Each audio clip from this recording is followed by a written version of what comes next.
네, 조 변호사입니다. 아침에 출근하는 길이고요.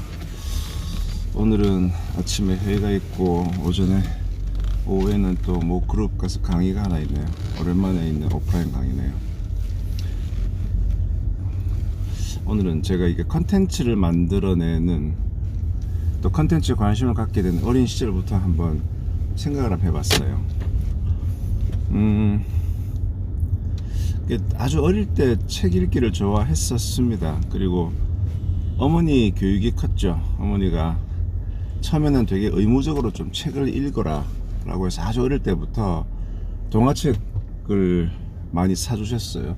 뭐 집안 형편이 썩 좋은 것도 아닌데 100권짜리 뭐 어린이 세계 뭐 문학 전집 이런 걸 사주셔가지고 집에 항상 그게 있어서 일단 좀 재밌어 보이는 책부터 이렇게 봤는데, 이제 점점 재밌는 책부터 보다가 그게 다 떨어져 나가면은 제목 자체가 별로 재미없어 보이는 책도 이제 보게 되고, 이제 뭐 톰 소유의 모험, 뭐 허클베리 핀의 모험 이런 것들을 빨리빨리 보고,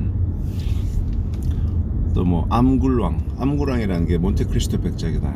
이 제목이 뭐지? 삼총사 뭐 이런 것부터 시작해서 주로 그런 세계 문학 전집을 이제 어린이들한테 보여주려고 맞춘 거죠. 그래서 그게 뭐 제가 기억에 초등학교 1학년, 2학년, 3학년 요럴 때, 청소 시간 요럴 때, 아니면 그 쉬는 시간에 애들한테 얘기를 했던 것 같아요. 애들한테 제가 본 뭐 레미제라블 장발장 얘기 중에 한 부분을 막 설명을 하는 거죠. 그럼 애들은 또 그걸 듣고, 뭐 그 당시만 하더라도 미디어 같은 게 발달해 있지 않으니까 장발장 이런 걸 뭐 잘 모르는 애들이 더 많았었거든요. 그럼 제 나름대로 막 설명을 하는데, 책을 이렇게 읽었지만 이 설명을 하려고 그러면 책의 내용이 제 머릿속에 요약이 좀 되어야 되고, 또 그 과정에서 조금 이렇게 또 제 생각도 집어넣고 약간 변형도 되고, 저기 뭐 변사 같은 그런 이 일을 꽤 많이 했던 것 같아요. 학교 시간에 애들한테. 그리고 애들이 막 들으면 그걸 되게 재밌어하고 그렇게 하고, 그 다음에 이제 글짓기 같은 경우에는 학교에서 숙제를 내주면 제 어머니가 많이 해주셨어요. 제 어머니가 글을 참 잘 쓰시거든요. 그래서 학교에서 뭐 글짓기 하라고 하면 귀찮잖아요. 그러면은 뭐 엄마한테 얘기해 놓으면 이제 어머니가 밤에 대략 좀 써놓으세요. 요런 해라. 그럼 아침에 일어나서 뺏겨서 내고, 어릴 때 좀 많이 그랬죠. 그런데 이게 신기한 게 자꾸 뺏겨서 내다 보니까 이게 글을 요래 쓰면 되는구나 이제 감이 오는 거예요. 진짜 뺏기다가 보니까 감이 오는 겁니다. 그래서 진짜 초반에 어릴 때 뭐 저학년 때 어머니가 숙제를 많이 해주셨고 제가 그걸 따라 하면서 감을 좀 잡은 거죠. 그리고 제가 초등학교 3학년 4학년 때 이제 어머니가 이렇게 글을 써주시니까 평가가 좋으니까 제가 글짓기 잘하는 사람이 되어버린 거예요. 이건 제가 예상했던 게 아닌데, 그래서 문예반으로 제가 편입이 된 거예요. 제가 특별히 글 쓰는 걸 책 읽는 걸 좋아했지만 글 쓰는 건 되게 힘들었는데, 뭐 어떻든 문예반에 가니까 지금도 기억납니다. 그냥 학교 방과 마치고 그때 한 5교시 6교시 마치고 문예반 딱 가면 문예반 선생님이 이제 애들한테 무조건 글제를 하나 딱 주는 거죠. 제목을 뭐 소풍, 뭐 아버지, 뭐 이렇게 글제를 주면, 뭐 이제 저는 주로 산문이니까 글짓기를, 저는 산문에 대해서 뭔가 써야 되고, 또 시 쓰는 애들은 그에 대해 시를 하나 써야 되고, 그거를 제출하고 집에 가야 되는 거예요.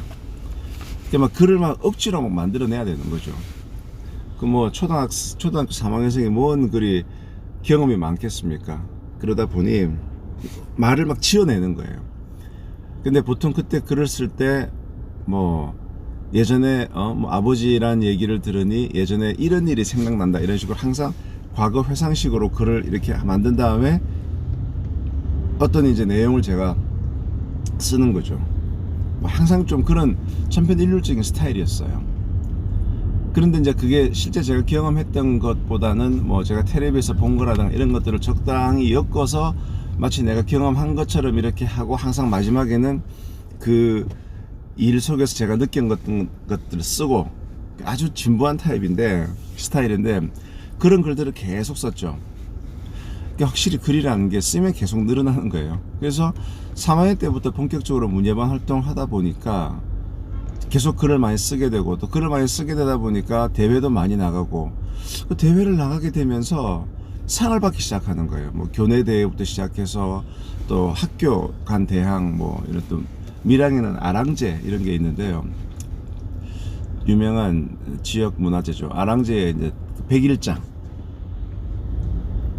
저는 지금 생각도 아랑제 느낌이 참 좋은데, 아랑제를 하게 되면 이제 학생들은 뭐 미술대회, 뭐 노래대회, 글짓기 대회, 근데 100일장이 되게 중요했었어요. 그리고 글짓기를 하게 되면 나중에 그 뭐랄까 결과가 쫙 이렇게 종이에 붙여서 나오거든요. 그 문화원 담벼락에 장원, 그다음에 2등이 차상, 2등이 차하, 뭐 참방 이렇게 쭉 나가는데, 이게 저학년 때는 뭐 참방 뭐 이런 거 하다가 초등학교 고학년 때 제가 장원은 한 번도 못 해봤는데 차상 뭐 이런 거 해봤었어요. 그리고 그래서 초등학교 고학년 때는 글짓기 대회는 참 많이 나갔었고, 확실히 자꾸 하다 보니까 그게 말콤 글래드웰의 아웃라이어 보면 그거 나오잖아요. 덩치가 컸기 때문에 하키 선수에 뽑혔고, 내가 단지 3월 4월생이었기 때문에 같은 해에 뭐 8월 9월 10월생들보다 내가 덩치가 커서 3월 4월생들이 선수에 뽑히고, 걔네들이 계속 연습하다 보니까 결국은 나중에 국가대표 보니까 이상하게 생일이 3월 4월 애들이 많더라. 그거는 자꾸 그런 기회에 노출되기 때문이다 라고 하는 게 이제 아웃라이어의 제일 첫 부분에 나오는데, 제가 좀 그랬었습니다. 그래서 초등학교 때는 아주 이제 저도 이제 글재주가 좋았었어요. 고학년 갈수록. 그러다가 중학교에 가서도 잠깐 제가 글짓기 반에 좀 있었죠. 그런데 이제 중학교 때는 뭐 그때 우리 음악 선생님 이근우 선생님한테 잡혀가지고 이제 악대부에서 이제 뭐 바이올린 한다고 악대부에 잡혀가가지고 이제 그거 많이 했었고, 고등학생 되면서는 이제 뭐 아무래도 공부를 많이 해야 되니까 그런 활동을 못 했는데, 다만 이제 고등학교 때는 뭐 사춘기 접어들고 감수성이 예민해지면서 고등학교 때 독서를 참 많이 했었어요. 공부 때문에 바쁘긴 하지만은 뭐 남들 다 읽는 뭐 헤르만 헤세 책도 읽고, 뭐 앙드레 지드 책도 읽고, 그다음에 노트 사가지고 이렇게 막 글 많이 쓰고, 그 필사도 하고, 또 제 생각도 적고, 뭐 도저히 차마 눈 뜨고 볼 수 없는 엄청난 그 감정의 과잉, 그런 상태를 막 썼죠. 그리고 그때 뭐 노자, 장자 이런 책도 이렇게 보면서 이렇게 읽고, 그러니까 고등학교 2학년, 1학년, 2학년 때 책을 꽤 많이 읽고 글을 쓰고 제 생각을 정리하고, 그래서 이렇게 노트를 채워 나갔던 그 기억이 제가 있어요.